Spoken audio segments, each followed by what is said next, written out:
तो आज हम लोग लेके आ गए रिफ्रैक्शन ऑफ द लाइट की थियरी का पार्ट 5 वाला वीडियो।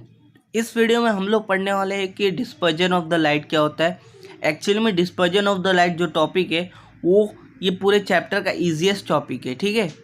तो इससे पहले की सारी वीडियोस में हम लोगों ने पढ़ा कि रिफ्रैक्टिव इंडेक्स को म्यू से डिनोट करते हैं, रिफ्रैक्टिव इंडेक्स क्या होता है, एन से भी उसको डिनोट करते हैं, लॉस ऑफ रिफ्रैक्शन क्या होता है, और रियल पोजीशन प्लैनेट की क्या होती है, और अपेरेंट पोजीशन क्या होती है। तो ये गाइस आप लोग देख रहे हैं ओटीजी एकेडमी और मेरा नाम है मुकेश। तो अगर आपको ये वीडियो के हैंड रिटन नोट्स चाहिए आप मेरे को जीमेल या फिर इंस्टाग्राम कहीं पे भी कांटेक्ट कर सकते हैं, जिसकी आईडीज मैंने इधर बता के रखी हैं और डिस्क्रिप्शन में भी लिंक दे के रखा है। तो चलिए ये वीडियो को स्टार्ट करते हैं, लेकिन उससे पहले अगर आपने अभी तक हमारे चैनल को सब्सक्राइब नहीं किया तो सब्सक्राइब कर लो और बेल आइकन दबा लो लेटेस्ट नोटिफिकेशन जल्द से जल्द पाने के लिए। तो हमारा जो टॉपिक है इसका नाम है dispersion of the light. Dispersion of the light बहुत ही ज़्यादा इंपॉर्टेंट टॉपिक है और बहुत ज़्यादा ईजी है, ठीक है। जैसा कि मैंने पहले भी बताया है कि डिस्पर्जन ऑफ द लाइट ये चैप्टर में बहुत ज़्यादा ईजी टॉपिक है, ठीक है। मान लीजिए सबसे ईजी टॉपिक है और यही एक सिंपल सा कारण है हम लोग का रेनबो क्रिएट होने का। डिस्पर्जन ऑफ द लाइट अगर ना हो तो रेनबो क्रिएट कभी नहीं होगा, ठीक है। तो ये कुछ एडिशनल इंफॉर्मेशन है जो कि आपके टेक्स्ट बुक में भी दे के रखी है, और डिस्पर्जन ऑफ द लाइट की जो मीनिंग है वो मैं एकदम लास्ट में बताऊंगा। चलिए देख लेते हैं। हम लोग का जो पहला पॉइंट है वो क्या है, hold the plastic scale in your compass in front of your eyes and see through it while turning it slowly. आप लोग क्या कीजिए, एक प्लास्टिक का स्केल लीजिए, ठीक है। प्लास्टिक का अपना नॉर्मल सा जो स्केल नहीं होता जिससे हम लोग लाइन खींचते हैं, उसको लीजिए अपने हाथ में और हल्का हल्का सा टर्न कीजिए, अपने आइस के सामने से हल्का हल्का सा टर्न कीजिए। आप लोगों को क्या दिखेगा, क्या आप लोग क्या ऑब्जर्व क्या करोगे, you will see the light divided into different colours. मतलब सनरेज जो है वो डिवाइड हो जाती है बहुत सारे कलर में, ठीक है। This colour appear in the following order, violet, indigo, blue, green, yellow, orange and red, ठीक है। तो ये जो ऑर्डर है इसको हम लोग विबग्योर बोलते हैं, ठीक है।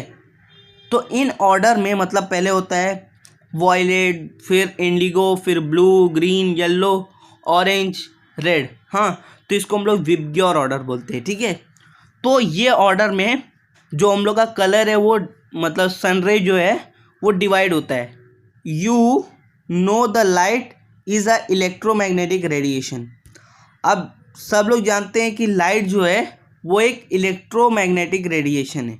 इलेक्ट्रोमैग्नेटिक रेडिएशन का मतलब क्या होता है, तो इलेक्ट्रो का मतलब इलेक्ट्रिसिटी या फिर इलेक्ट्रॉन, ठीक है। इलेक्ट्रिसिटी या फिर इलेक्ट्रॉन। मैग्नेटिक यानी मैग्नेट, हाँ। रेडिएशन क्या है, एक वे है एनर्जी ट्रांसफ़र की, तो उसको क्या बोलेंगे, इलेक्ट्रोमैग्नेटिक रेडिएशन, ठीक है। तो याद रखिए कि जो लाइट है वो एक इलेक्ट्रोमैग्नेटिक रेडिएशन है। आई होप आप लोगों को समझ में आ गया रहेगा। तो पहला पॉइंट हम लोग का क्या है कि हम लोग को हाथ में एक स्केल लेना है और उसको टर्न करना है, ठीक है। टर्न करते हुए उसको देखना है, ठीक है। तो उसमें हम लोग देखेंगे कि वो जो सनरेज है वो 7 कलर्स में डिवाइड होंगी। कौन कौन से, विबग्योर, ठीक है। और जो लाइट है वो क्या है, एक इलेक्ट्रोमैग्नेटिक रेडिएशन है। तो हम लोग अपने थर्ड पॉइंट पे चलते हैं। थर्ड पॉइंट क्या है, wavelength is an important property of radiation. अब वेवलेंथ क्या होता है, वेवलेंथ मतलब वेव और मीन पोजीशन के बीच का जो डिस्टेंस नहीं रहता उसको हम लोग वेवलेंथ बोलते हैं। आप लोग को ये डायग्राम दिख रहा रहेगा, जो डिस्टेंस है ये देखिए ये वाला, इसको हम लोग वेवलेंथ बोलेंगे, ठीक है। तो क्या है, wavelength is the important property of radiation. तो वेवलेंथ को हम लोग लैम्बडा से डिनोट करते हैं, लैम्बडा जो भी बोले आप लोग, ये ऐसा ग्रीक लेटर है लैम्बडा, इससे हम लोग वेवलेंथ को डिनोट करते हैं, ठीक है।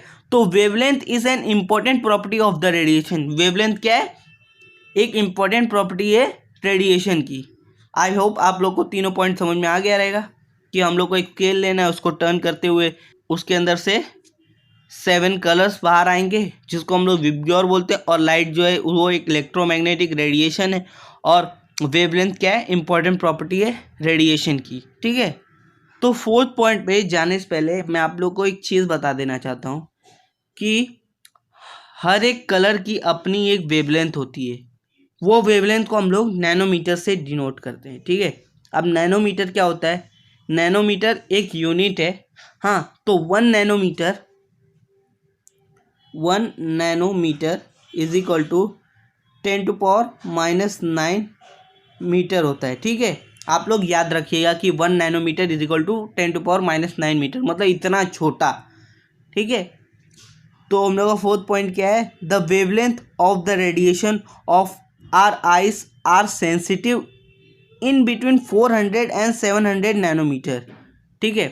तो हम लोग की आइज की एक क्षमता है, ठीक है, कलर को समझने की। मतलब जिस भी कलर का वेवलेंथ 400 से लेके 700 के बीच में होगा, ठीक है, वही खाली अपने आइज को विजिबल होगा। मतलब 300 रहा तो भी विजिबल नहीं होगा और 700 रहा तो वो भी कलर विजिबल नहीं होगा। खाली 400 से लेके 700 एक इंटरवल है, उसके बीच में अगर किसी कलर का वेवलेंथ रहेगा तो वही खाली विजिबल होगा हम लोग का, ठीक है। तो आई होप आप लोगों को फोर्थ पॉइंट भी समझ में आ गया रहेगा।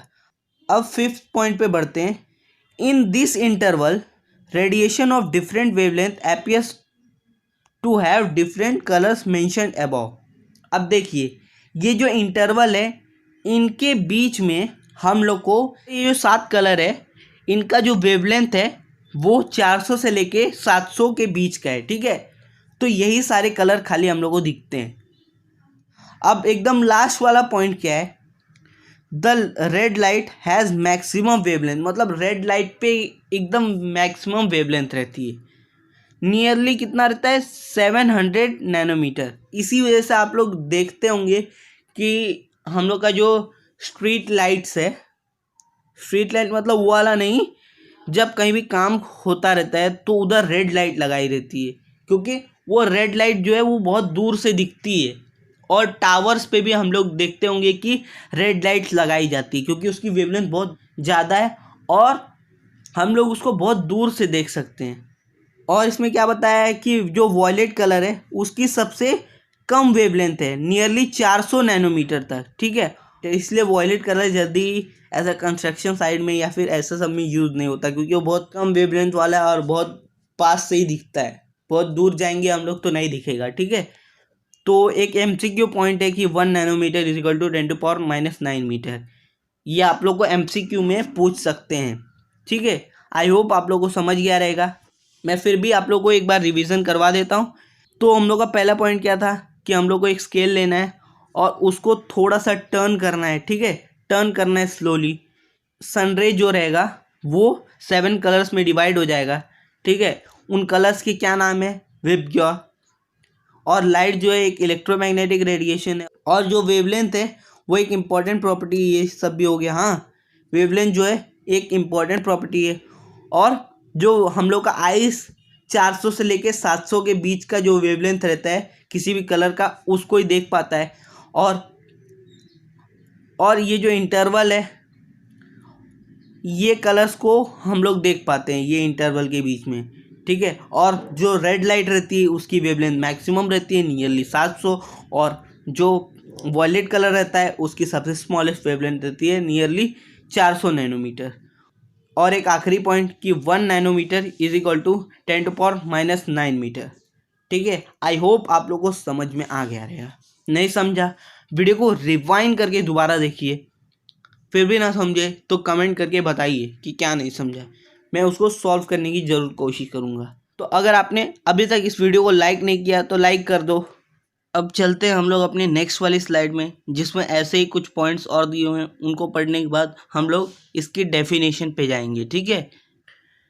तो हम लोग अपने नेक्स्ट वाली स्लाइड में आ गए हैं। तो इधर क्या दे के रखा है? In vacuum the velocity of light rays of all frequency is same. मतलब हर एक जो लाइट है उसकी अपनी अपनी एक वेलोसिटी होती है, और जो वेलोसिटी होती है वो फ्रीक्वेंसी के ऊपर डिपेंड करता है। अब जब वैक्यूम में वेलोसिटी सेम रहती है तो उसके साथ क्या होगा? फ्रीक्वेंसी भी सेम ही हो जाएगा। तो ये इधर देख के रखा है कि वैक्यूम में फ्रीक्वेंसी सेम होता है, इसी वजह से हम लोग की जो वेलोसिटी है वो भी सेम रहती है हर एक कलर के लिए। ठीक है, अब आगे क्या दे के रखा है, but the velocity of the light in medium depends on the frequency of the light and thus the different colour travel in different velocity. अब देखिए अलग अलग मीडियम के लिए, मतलब जैसे कि ये वैक्यूम मीडियम था और डेंसर मीडियम और रेरर मीडियम के केस में क्या होगा। हाँ, the velocity of the light in medium depends on the frequency. ठीक है, वेलोसिटी लाइट की किसके ऊपर डिपेंड करती है, फ्रीक्वेंसी के ऊपर डिपेंड करती है, और फ्रीक्वेंसी किसके ऊपर डिपेंड करती है, वेलोसिटी के ऊपर डिपेंड करती है। ठीक है, और वेलोसिटी किसके ऊपर डिपेंड करती है, वेलोसिटी रिफ्रैक्टिव इंडेक्स के ऊपर डिपेंड करती है। मैंने आपको इससे पहले की वीडियोस में भी बताया था कि जो हर एक मीडियम के लिए रिफ्रैक्टिव इंडेक्स अलग अलग होती है। अब जब रिफ्रैक्टिव इंडेक्स अलग अलग होगी तो क्या होगा, उसकी फ्रीक्वेंसी अलग अलग होगी और उसकी वेलोसिटी भी क्या होगी, अलग अलग होगी हर एक कलर के लिए।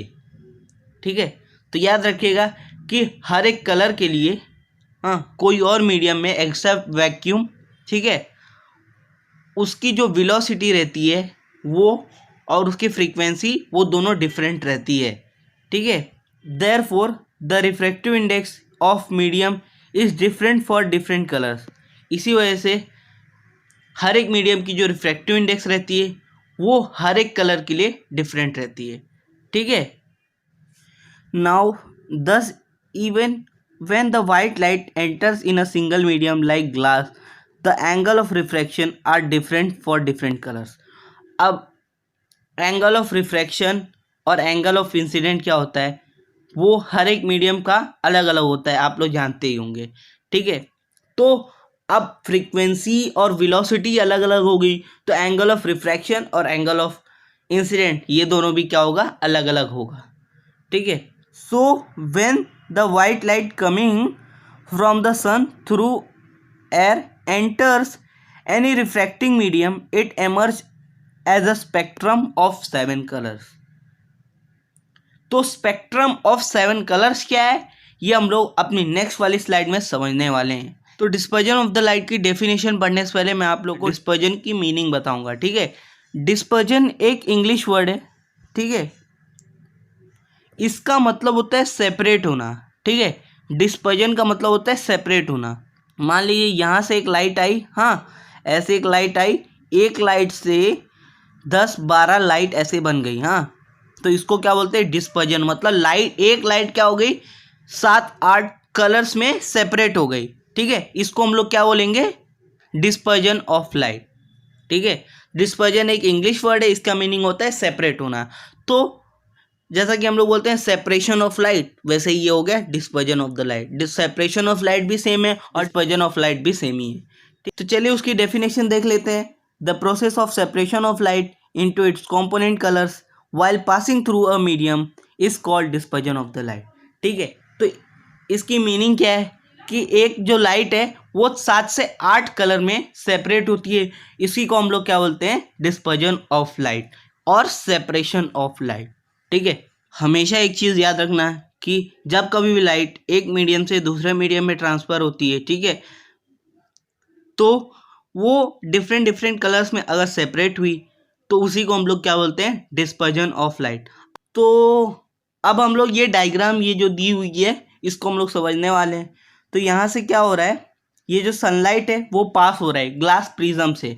ठीक है, सनलाइट जो है एयर मीडियम से, मतलब एयर का एक मीडियम है, वहाँ से ग्लास की मीडियम में जा रहा है। हाँ, प्रिज्म के मीडियम में जा रहा है। प्रिज्म क्या होता है, प्रिज्म एक ट्रायंगुलर शेप का रहता है, जैसे ग्लास स्लैब रहता है वैसे ही प्रिज्म रहता है। ठीक है, लेकिन वो ट्रायंगल शेप में रहता है और वो 3D रहता है। ठीक है, आप लोग इसको प्रैक्टिकल्स में देखने वाले हैं। ठीक है, प्रैक्टिकल्स में सारे प्रैक्टिकल होंगे, फिक्र मत कीजिए। ठीक है, तो ये देखिए, ये जो सनलाइट है यहाँ से पास हो रही है, सनलाइट को हम लोग वाइट लाइट भी बोलते हैं, याद रखिएगा। तो इधर से जो सनलाइट पास हो रही है यहाँ से, ठीक है, यहाँ से ग्लास के मीडियम में जा रही है, मतलब एक मीडियम से दूसरे मीडियम में जा रही है। तो क्या करेगी, ये देखिए, ये थोड़ी सी ऐसी जानी चाहिए थी, लेकिन ये डायरेक्शन अपनी हल्की सी चेंज कर दी। हाँ, अब इसने जब डायरेक्शन चेंज कर दिया, इसके बाद क्या होगा, ये ग्लास के मीडियम से फिर से एयर के मीडियम में जाएगी, मतलब दूसरे मीडियम से फिर से तीसरे मीडियम में जाएगी तो फिर से ये डायरेक्शन चेंज करेगी, ठीक है। ऐसा देखिए हर एक कलर के साथ हो रहा है। और ये जो वाइट लाइट है वो 7 कलर का मिक्सचर होता है एक टाइप का, हाँ। तो मतलब वाइट लाइट के अंदर, मतलब सनलाइट के अंदर 7 कलर्स छुपे रहते हैं, हिडन रहते हैं, ठीक है। तो डिस्पर्जन ऑफ द लाइट क्या होता है, सनलाइट ग्लास के प्रिज्म से पास हुई, ठीक है। प्रिज्म से पास होने के बाद अपनी डायरेक्शन चेंज की और ये क्या हो गई, डिफरेंट डिफरेंट कलर्स में सेपरेट हो गई, ठीक है।